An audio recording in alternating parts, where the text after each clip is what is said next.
तो आज हम जानेंगे आगे के 15-20 मिनट में कि जिन बिंब का दर्शन का अर्थ क्या होता है। और सच कहता हूं, अब जो जिन बिंब की दर्शन की बात आ रही है, यदि ऐसा दर्शन एक बार कर लिया जाए तो मिथ्यात्व के निधत्ति निकाचित कर्म नष्ट होंगे होंगे होंगे, इसमें तनिक भी कोई संदेह नहीं है। कुंद कुंद भगवान ने ऐसे ही लिख दिया, जो जान दिया अरहंतम दब्बत गुणत पज्जयते हम, सो जान दिया पाड़म मोहो खलु जादि तस्लयम। जो अरहंत को द्रव्य गुण पर्याय से जानता है वह अपनी आत्मा को जानता है, और जो आत्मा को जानता है उसके नियम से मोह का नाश होता है। मोह का नाश आत्मा को जानने से ही होगा, लेकिन उस आत्मा को जानने की प्रक्रिया में एक डायरेक्टर होंगे, एक दिशा निर्देशक होंगे, एक आलम्बन होगा, और वो आलम्बन होगा जिन बिंब। वो कौन होगा? जिन बिंब।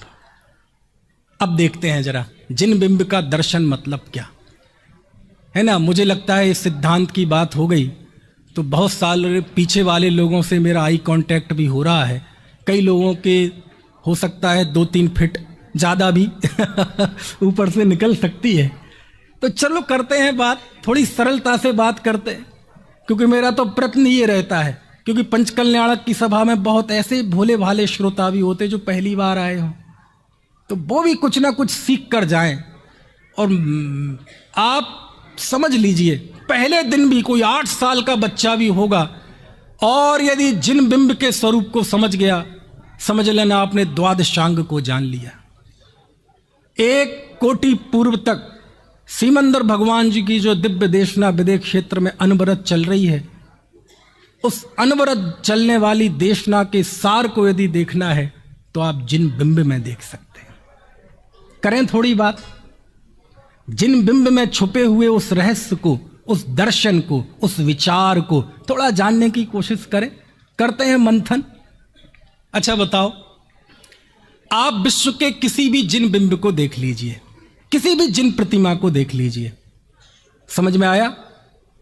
दिगंबर की किसी भी आमनाय वाले कहीं भी चले जाइए, पूरब में, पश्चिम में, उत्तर में, दक्षिण में, देश के बाहर आप गए होंगे। अच्छा बताओ, समस्त जिन बिंब कैसे होते हैं? कैसे होते हैं? अच्छा, किसी जिन बिंब के ऊपर वस्त्र हैं? नहीं। किसी जिन बिंब के हाथ में अस्त्र हैं? नहीं। धनुष, बाण, गदा, भाला,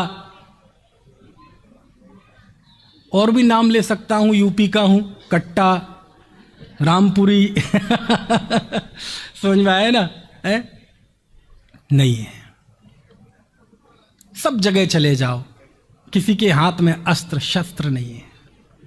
अच्छा, पहले होते होंगे, आप पढ़ लो अकृत्रिम जिन प्रतिमाओं का वर्णन।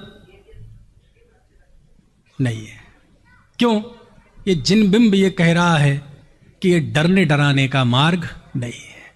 शस्त्र ये भय का प्रतीक है, और निशस्त्रता, हाथ पे हाथ रखे होना, ये निर्भयता, निश्चंकता का प्रतीक है।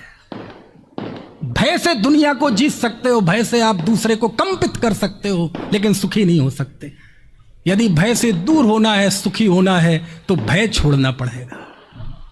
अच्छा, आप पूरे विश्व में किसी भी जिन बिंब को देख लो, छोटे हों, बड़े हों, पाषाण के हों, धातु के हों, अब तो स्फटिक मणि का चलन है, समझ में आया ना?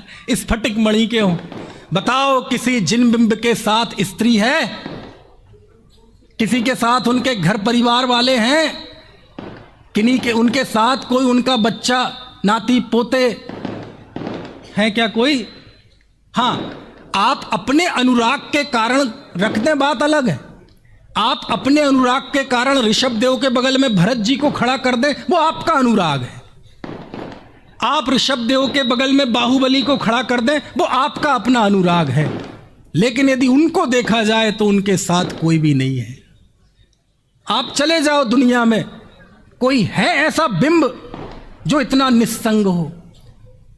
वो उनका निस्संग बिंब ये दुनिया को बता रहा है कि मोक्ष का मार्ग एकाकी चलने का है, और संग की भावना निगुद की भावना है।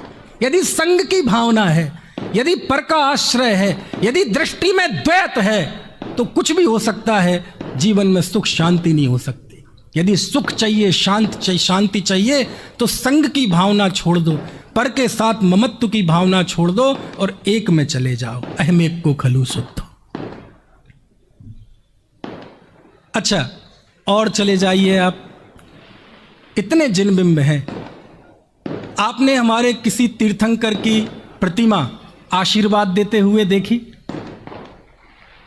क्या?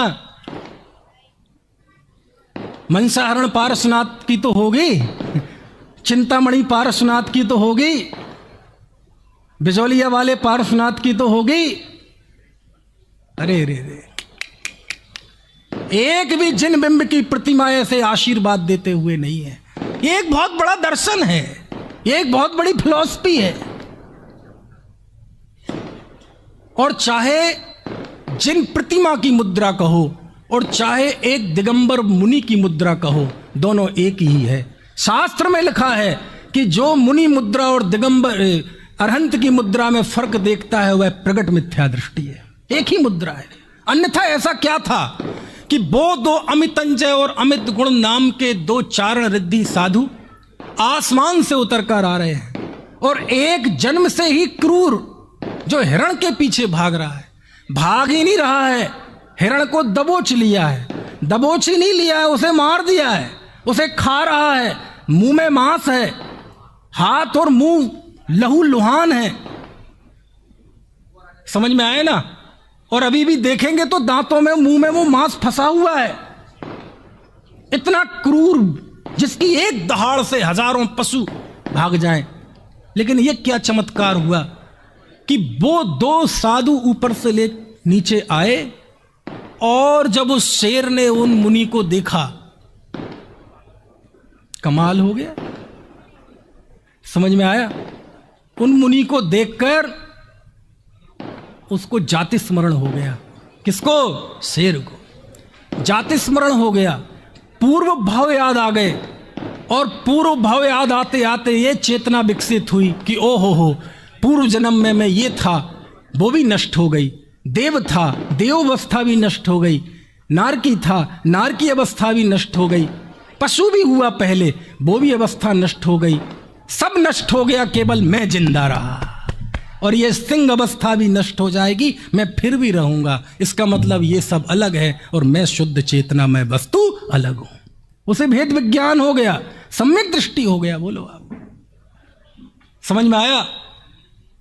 और ऐसे हाथ जुड़े हुए हैं और उसकी आंखों से हर्ष के आंसू गिर रहे हैं।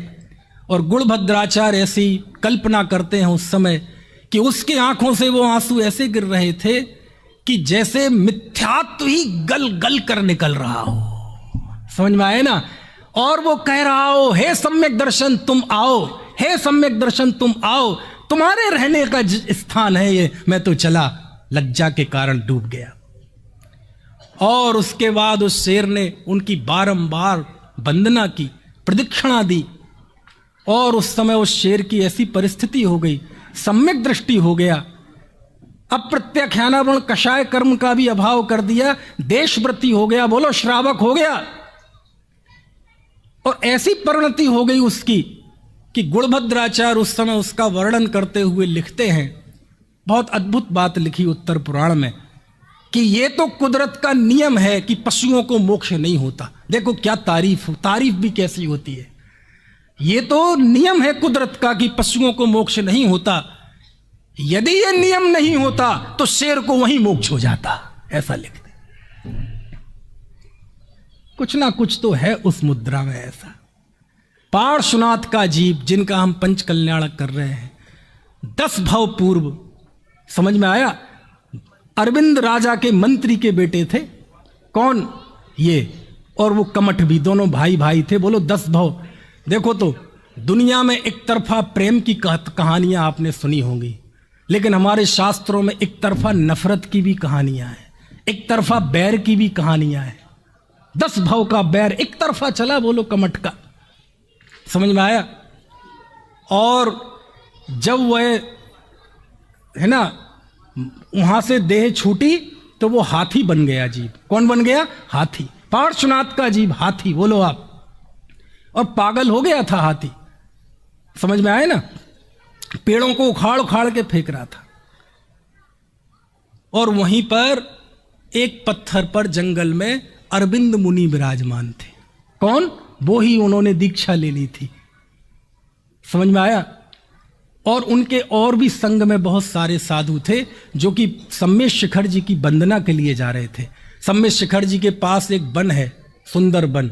वहां की ये घटना मानी जाती है, अभी 10 दिन पहले हम होके भी आए, समझ में आया? ऐसी मान्यता है, अब वो कितनी कहाँ है एग्जैक्ट वही है कि नहीं पता नहीं, लेकिन लगता तो है, हो सकती है। वैसे ही दलदल है, वैसी खाइयां हैं, वैसे ही पहाड़ हैं। और उन मुनिराज के दर्शन करने के लिए बहुत सारे श्रावकों का संग आया था, और वहां वो हाथी पागल हो गया।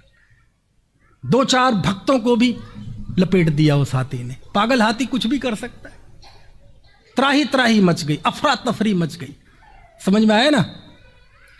और अफरा तफरी मचते हुए एकदम सामने जब उसने शिला पर अरविंद मुनि को देखा, उनकी अंतर्मुख मुद्रा देखी, ओह पता नहीं क्या चमत्कार हुआ इस जीव को। वह जीव सम्यक दृष्टि हो गया, आत्मदृष्टि प्रकट हो गई, श्रावक हो गया, देशव्रती हो गया। और ऐसी स्थिति बनी कि सारा पागलपन चला गया, समझ में आया? सूखे पत्ते खाने लगा, बोलो आप।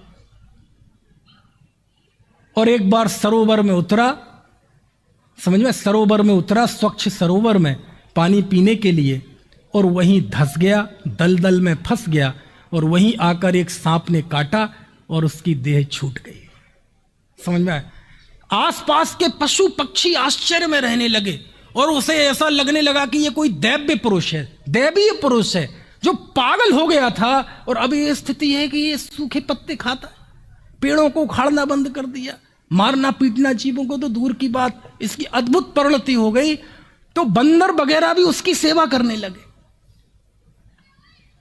समझ में आया ना? और धर्मी के प्रति वात्सल्य ऐसा होता है कि एक बंदर उसे छुटाने की कोशिश कर रहा है, हाथी ऊपर आ जाए, समझ में आया ना? कुछ तो है इस मुद्रा में, कुछ तो है, समझ में आया ना? जो काम जन्मों से नहीं हुआ वो मुद्रा से हो गया। इस मुद्रा में ऐसा क्या है? इस मुद्रा में वो है, ये मुद्रा हमें ये संदेश देती है, ये मुद्रा आंखें हमें ये संदेश देती हैं कि हे भव्यो, मैंने इन आंखों से सारी दुनिया को देखा, सारे विश्व को देखा, और जब कहीं सुख नजर नहीं आया तो मैंने आंखें बंद कर ली। तुम्हारे लिए भी यही उपदेश है। भगवान कह रहे हैं हमसे कि मैंने इन पैरों से चारों गतियां घूमी, स्वर्ग नरक सब घूमा, लेकिन जब कहीं सुख नजर नहीं आया और सच्ची जागृति हुई और मुझे बोध हो गया कि सुख तो अंदर में, अचलता में सुख है, तो मैंने चलना बंद कर दिया और मैं अपने आत्म स्वरूप में अचल हो गया। तुम्हें भी सुखी होना है, यही रास्ता अपनाओ, और दूसरा कोई रास्ता नहीं है। भगवान के हाथ हमें ये संदेश देते हैं कि मैंने इन हाथों से अनेक सत असत कर्म किए, पाप पुण्य सब किए, जीवों को मारा भी, बचाया भी, दान भी दिया, सब कुछ किया, लेकिन जब ये परमार्थ समझ में आ गया कि कोई किसी के सुख दुख का करता नहीं है। कहाँ है संजीव जी, इंद्र साहब कहाँ है? वो भजन गाया भी कि नहीं? यहाँ कौन सा? कोई ना दे सकता है इसी उस पे तो है, इस जग में किसी का साथ, इसीलिए प्रभु रख लिए तुमने हाथों पे हाथ। ये बोध हो गया। भगवान की मुद्रा हमें उस अकर्तृत्व का उपदेश देती है। आज मानो, कल मानो, अनंत काल बाद मानो, लाख हाथ पैर फड़फड़ा लो, समझ में आए ना? यदि सुखी होना है तो अंदर जाना पड़ेगा, और कोई दूसरा उपाय नहीं है। बोलो, ये परमार्थ का उपदेश वो जिन बिंब दे रहा है कि नहीं? कब दे रहा है? 24 घंटों दे रहा है। यही कारण है कि ब्रह्मचारी रायमल जी की एक चर्चा शतक है, उसके 20 नंबर पृष्ठ पर आप जाके देखिएगा। उसमें मालूम क्या लिखा? अमन, हजार हजार हजार अतिशयवान मिथ्या दृष्टि जितनी धर्म की प्रभावना करते हैं, उतनी धर्म की प्रभावना एक जैनाभासी करता है। हजार जैनाभाषी जितनी धर्म की प्रभावना करते हैं उतनी प्रभावना एक सम्यक दृष्टि करता है। हजार सम्यक दृष्टि जितनी प्रभावना करते हैं उतनी प्रभावना एक अणुवृत्ति करता है। हजार अणुवृत्ति जितनी प्रभावना करते हैं उतनी प्रभावना एक मुनिराज करते हैं। हजार मुनि जितनी प्रभावना करते हैं उतनी प्रभावना एक केवली करते हैं। हजार केवली जितनी प्रभावना करते हैं उतनी प्रभावना एक तीर्थंकर केवली करते हैं। और हजार तीर्थंकर केवलियों के द्वारा जितनी धर्म की प्रभावना होती है उतनी प्रभावना एक जिन प्रतिमा करती है।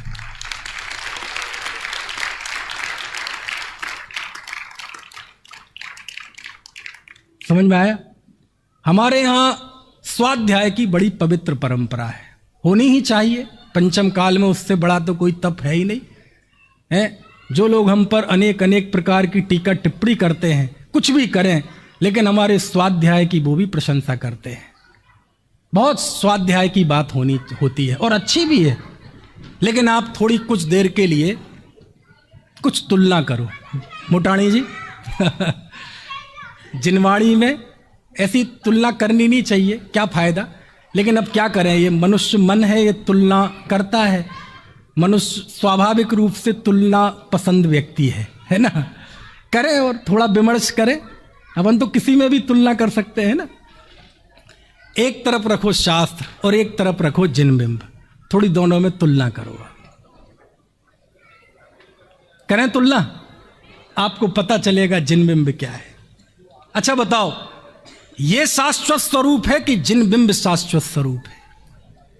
ये शास्त्र तो मजबूरी में लिखे गए।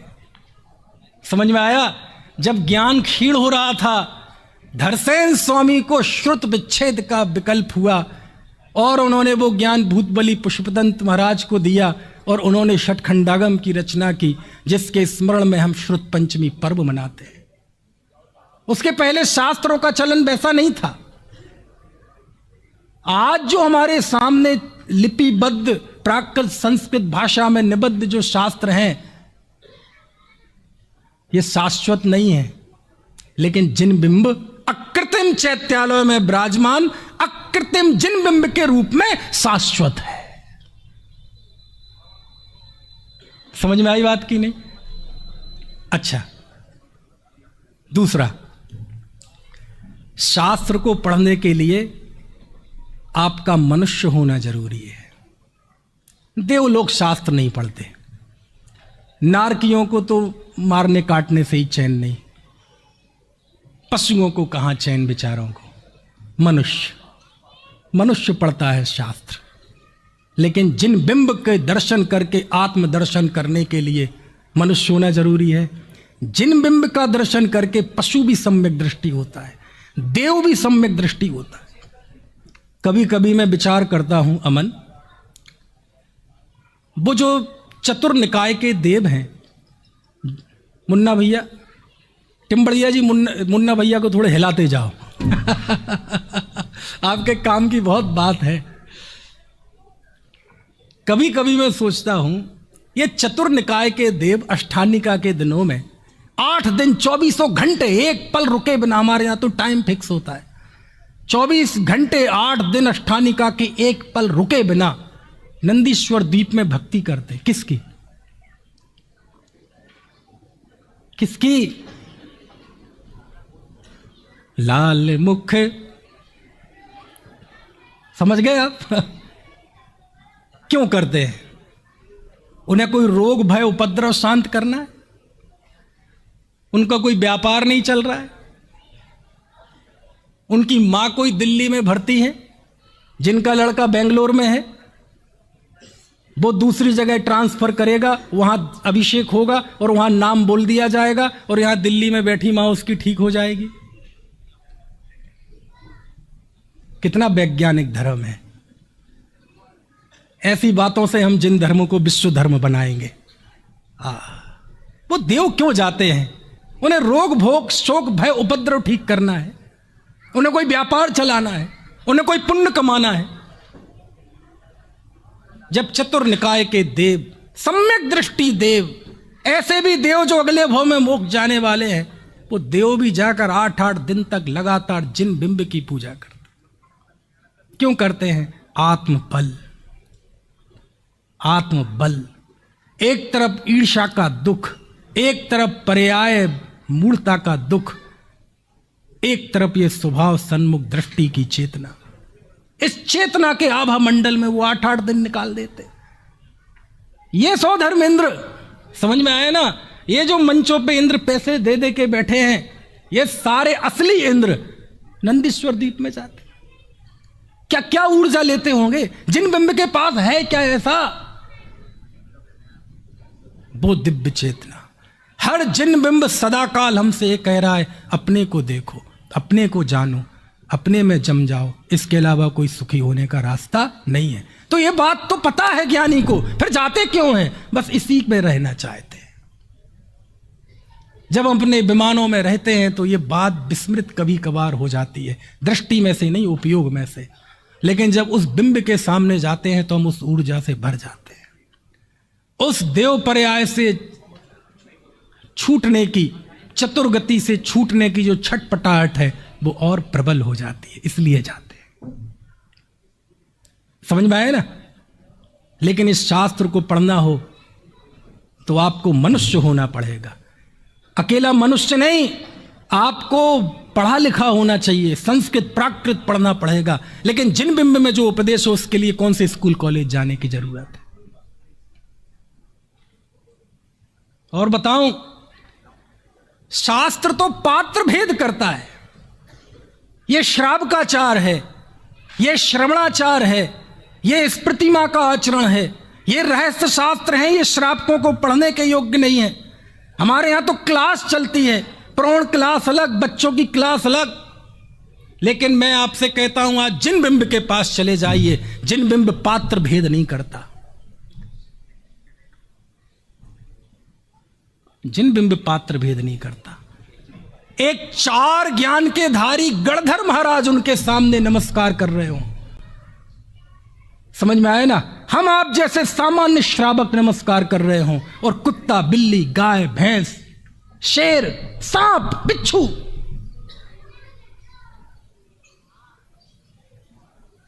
समझ में आए ना? ये भी उनके चरणों में नमस्कार कर रहे हैं। वो ये नहीं देखते कि ये गणधर महाराज है कि ये कुत्ता, बिल्ली, गाय, भैंस है। तो सबको एक ही उपदेश देते हैं, ओ गणधर भगवान महाराज, अपने को देखो, अपने को जानो, दूसरा कोई सुखी होने का उपाय नहीं है। आज मानो, कल मानो, अनंत काल बाद मानो। और यही उपदेश सबके लिए है, किसी को कोई पात्र भेद नहीं है, कोई छोटा बड़ा नहीं है। जैसे गुरुदेव श्री की सभा होती थी ना, चाहे प्रतिदिन की सभा हो, 20 आदमियों की सभा हो, चाहे 10,000 आदमियों की सभा हो, बात वही चलेगी। समझ में आए ना? कोई पात्र भेद नहीं करता, कोई भी आए। आपको पता है, जिन बिंब में पंथ भेद नहीं है। हिंदू आए, मुस्लिम आए, सिख आए, ईसाई आए, कोई भी आए, किसी भी जाति, धर्म, वर्ण, आमनाय का, वो व्यक्ति जिसे दुनिया के लोगों ने मंदिर में घुसने ना दिया हो, वो व्यक्ति जिसे दुनिया अछूत कह के उसका तिरस्कार कहती हो, दलित करती हो, हरिजन कहती हो, वो चांडाल, वो शिकारी, वो भी जिन बिंब के पास आएगा तो जिन बिंब कहेगा, ओह तुम्हारे अंदर अपूर्व सामर्थ्य है, अपने प्रभुत्व को देखो, अपने विभुत्व को देखो। साहब, दुनिया हमें अछूत कह रही है, दुनिया हमें गिरा हुआ कह रही है, अपने स्वरूप को नहीं जानोगे तो ऐसा ही होगा। समझ में आया ना? बोलो, जिन प्रतिमा उसको भी अंडर एस्टिमेट नहीं करती। बोले तुम भी अंदर से पूर्ण हो, भगवान हो। बोलो, सबको ये उपदेश देती है कि नहीं देती? एक बहुत धार्मिक बिंदु बताऊं पहाड़िया जी, आप शास्त्र में जाएंगे तो यहां नए होते हैं, 4 अनुयोग होते हैं। प्रथमानुयोग, करणानुयोग, चरणानुयोग, द्रव्यानुयोग। निश्चय नय, व्यवहार नय, द्रव्यार्थिक नय, पर्यायार्थिक नय, नैगम, संग्रह, व्यवहार, ऋजुसूत्र, शब्द, समभिरूढ़ एवं भूत, नाम, स्थापना, द्रव्य, भाव। अब 47 नय के मुझे नाम याद नहीं है, नहीं तो वो भी सुना देता। जिन वाणी में किंतु है, परंतु है, इफ है, बट है, अगर है, मगर है, अथ है, इति है, सब है। लेकिन आप जिन बिंब के पास जाओ, जिन बिंब को निहारो, वहां ना किंतु है, ना परंतु है, ना अगर है, ना मगर है, ना निश्चय है, ना व्यवहार है, ना द्रव्यार्थिक है, ना पर्यायार्थिक है, ना स्याद अस्ति है, ना स्याद नास्ति है।